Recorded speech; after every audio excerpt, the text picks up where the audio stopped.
Now, let's begin. Today's author has served as the Poet Laureate of Santa Barbara from 2009 to 2011.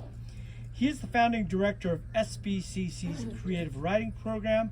He's the co-editor of the California Review of Books, and he's the publisher, co-editor of Gunpowder Press. He's published 11 individual full-length poetry books, but he's not just limited to poetry, of course, as you know. He's written fiction, including his wonderful novel, Poor Ghost. He's written creative nonfiction, plays, and even textbooks. He's here to talk about a novel that I really enjoyed, having lived in Japan and loving music, not as much as our author today, but the Fairley Brothers in Japan is truly a wonderful novel, and for that we are thankful to bring David Starkey.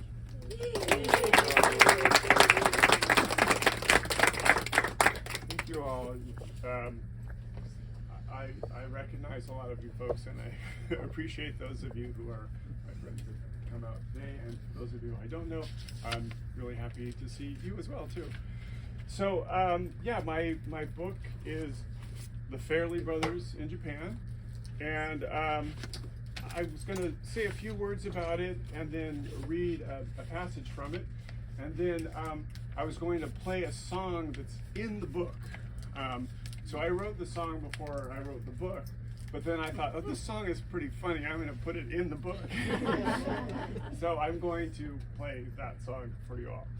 So the start of this was that my son Stephen moved to Japan, I guess 9 years ago, and to teach English, and he got married to a Japanese woman, and he's been there for a long time, and I've taken advantage of the fact that he's over there to go visit him over and over and over and over again. So I think I've been over there 8 times in the 9.5 years that he's been there.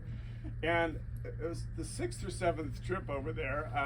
I thought, I'm really going to take some notes, you know, and so I brought my notebook, and I thought I was going to maybe do a series of poems, because I love Japanese poetry, classical Japanese poetry. But that didn't work. I thought, well, maybe I'll do creative nonfiction, you know, kind of a travelogue.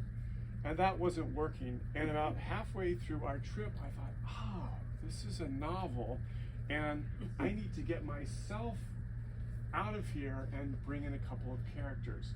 So I did that. So, you know, it was basically, I wanted to write about Japan with dignity, because it's a place I love and admire a lot. I think in many ways it is a culture far superior to our own, especially right now. And I wanted to write about it with accuracy, but I also wanted to have a sense of humor, right? Because that's a lot of the fun in intercultural writing, and that's a lot of what makes Lost in Translation, that great film, so good, is that I think Sofia Coppola has a lot of respect for Japan, but she also gets a kick out of the ways that our countries are different.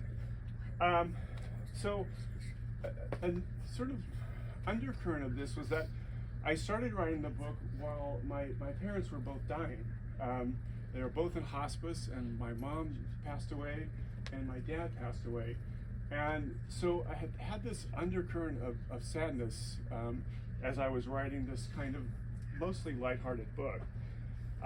And then the other thing about it that I drew on a lot was I've been in rock bands since I was a teenager, and I have been reading poetry since I was in my 20s. And over the course of those long decades, I've had some great times playing in bands, and I see a lot of my bandmates out there. I've enjoyed playing with you all. But inevitably, there are some bad gigs. Inevitably, there are some horrible poetry readings. And so I wanted to put my 2 characters into some situations that called up some of the worst of those times, at least initially. So it's a book with an ascent that sort of goes, I guess, like the classical check mark. But it starts off with the group not doing too well. And so one of the things I did with this book, as I did with Poor Ghost, is I took my own songs and poems, and I filtered them in there. That way I wouldn't have to worry about it, illegally borrowing someone else's stuff, since I was the one who had written it. And so that's where we're going to get this song. And I think that's all I want to say. I want to try to keep our time fairly limited. Michael says that's one of my strengths as a reader here, is I don't go on too long. He's the best. I do want to thank Michael, and I want to thank Jen and Greg and all the staff of Chaucer's, of course. And I want to thank my wife, Sandy, who is the patient person who sits there while I'm in the back doing all this boring work, typing. So the setup to this that I'm going to read is this is, I think it's the Fairley Brothers. Chris is the older brother, a little bit more of a gloomy Gus, and Andy's the younger more, but by 4 years. One is 62 and one is 50. So part of the book is about aging, as well as brothers reuniting. They've been on the outs for a while, and so Andy's wife, Fumiko, has set up all these gigs for them around Japan, and she started the band off in Hokkaido, which is the northernmost island in Japan, and the least visited, so a lot of Japanese have never been there. And so they're up there, and they're getting these gigs, and the first gig is at a wedding, and the host only wants them to play their one song that everyone knows. And the one song that everyone knows is a song that's been repurposed. Their only real big hit from the US has been repurposed as a Honda CR-V commercial. And so there's just 15-second snippets, but everybody seems to know it, because I think it's true that a lot more people watch TV in Japan than do here in our country. So it's on TV all the time, so it's in the general zeitgeist. So they're going to this place, which is based on a real place, but I've given it the name Furano Valley Flower Forever Flower Farm Gift Shop. And they're meant to be playing in this kind of barn, but the barn is closed down. So, apropos of our own situation, they're playing in the gift shop. And so, let me jump in here. So they've just found out that's where they're going. I'll introduce folks if I need to, but Mr. Saito is the fellow who's organizing the reading and who owns the place. Inside was a souvenir store. People browsed rows of flower-themed knickknacks, stuffed anime characters, bobble-headed kittens, wooden dolls, Japanese fans, boxes of candy, and bundles of incense. Mr. Saito pointed to a slightly raised platform in the back of a store behind a flower-themed card rack. 3 small tables, each with 3 tiny chairs, were already filled with middle-aged men and women drinking beer. Several of them waved when they saw the Fairley Brothers. "You gotta be kidding," Chris said. "No," Mr. Saito said. "I'm afraid I kid you not. If you want to get paid, here is where you will play." Andy smiled at their employer. "A quick conference with my brother," he said, before pulling Chris by the shirt sleeve into an aisle filled with flower-scented soaps. The mixed bouquet of rose, lavender, peony, and lilac was overpowering. "Big bro, I think we have to do this." "We don't have to do anything, Andy. It's humiliating." "What about those people waiting to hear us? All 9 of them? Come on." "Well, I'm going to play, and it will suck if you don't join me." Sighing, Chris followed his brother back to the minuscule stage. The brothers squeezed themselves and their equipment onto the platform. Chris insisted on getting the gift shop's Wi-Fi password from Mr. Saito. Then, when their iPads were mounted on their stands, he took a Sharpie from his bag and wrote out a set list on the back of a flyer for the llama farm and taped it to the floor. I forgot to tell you there was a llama farm. The Fairley Brothers' first number was "Where Have All the Flowers Gone?" followed by "Wildflowers" and "Build Me Up, Buttercup," which received uproarious applause from the three tables and attracted a dozen curious souvenir browsers. By this time, most of the members of the audience were holding their phones up to record the show. "It's great to be here in Ferrano," Chris said. "Over the years, my brother and I have frequently discussed the possibility of playing at the Ferrano Flower Farm gift shop, but we always thought it was an impossible dream. And now we're actually here."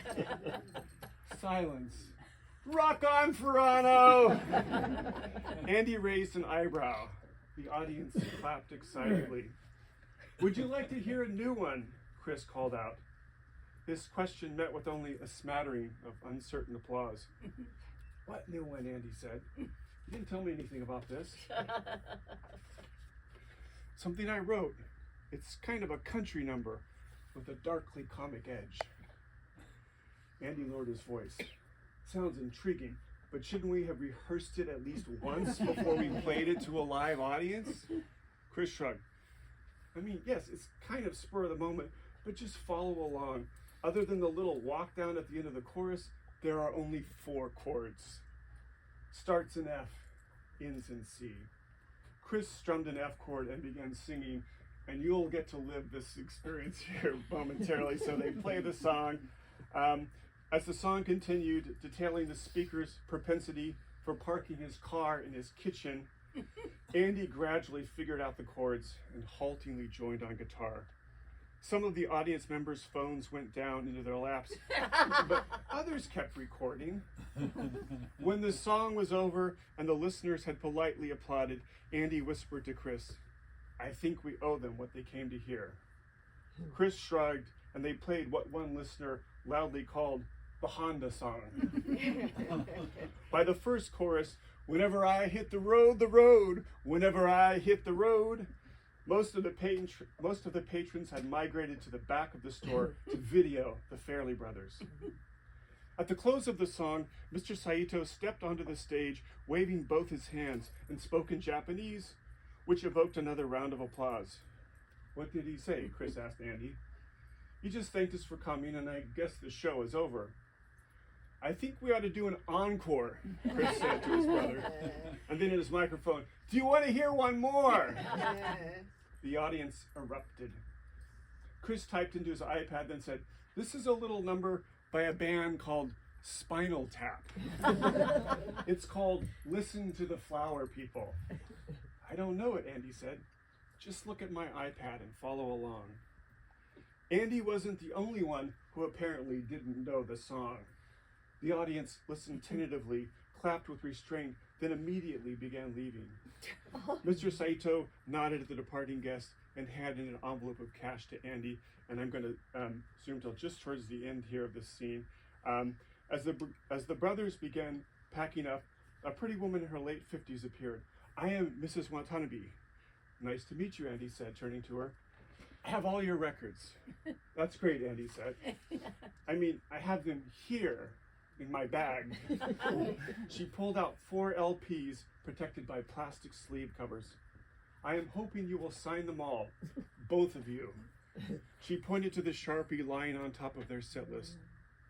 The brothers paused their packing as she carefully took each album from its sleeve and handed it to them for their signatures.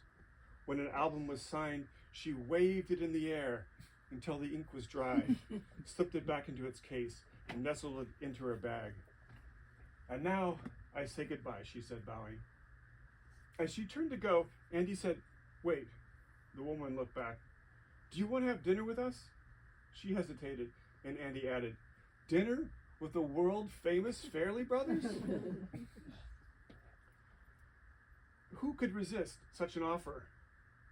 The woman dipped her head slightly and said, "I could."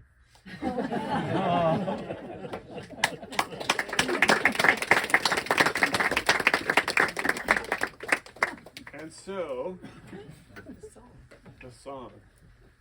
So this song is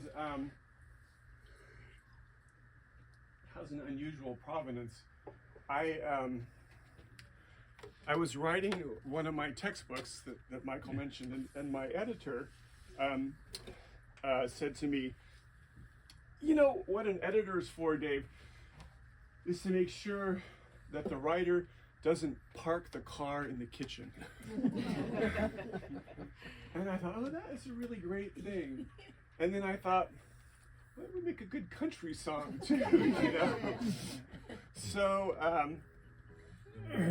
you're fixing to hear that. Make sure this E is in tune.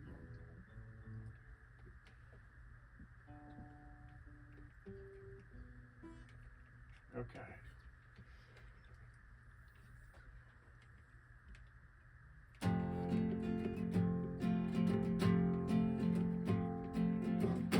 Things have been bad since you left me. Old JD is my new best friend. Sometimes I make a poor choice, like when I park the car in the kitchen again. I don't deny I've been drinking. Sometimes you just can't win. Last night is one good example. I parked the car in the kitchen again. I parked the car in the kitchen. I guess I've been on a kind of a roll. That gap in my head is bigger than the entire ozone hole. I ain't saying we were perfect. I sure weren't no businessman. But I used to leave the car in the garage instead of parking it in the kitchen again. I parked the car in the kitchen. I put the keys in the fresh fruit bowl. But there ain't been no fresh fruit there for a long time. I think I'm in need of damage control.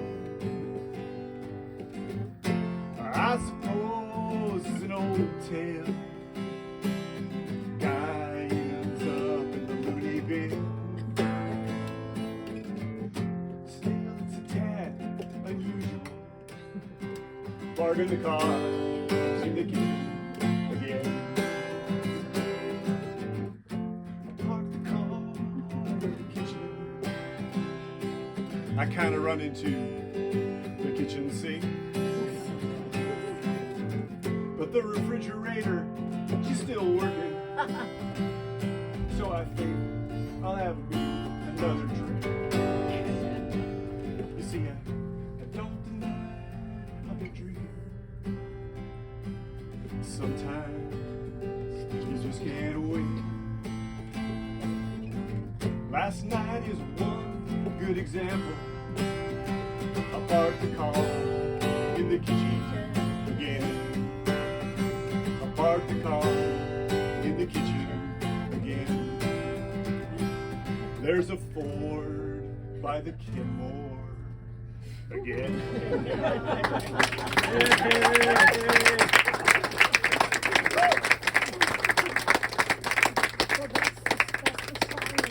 That's the song that they sang. That's the song that they sang. That's exactly it.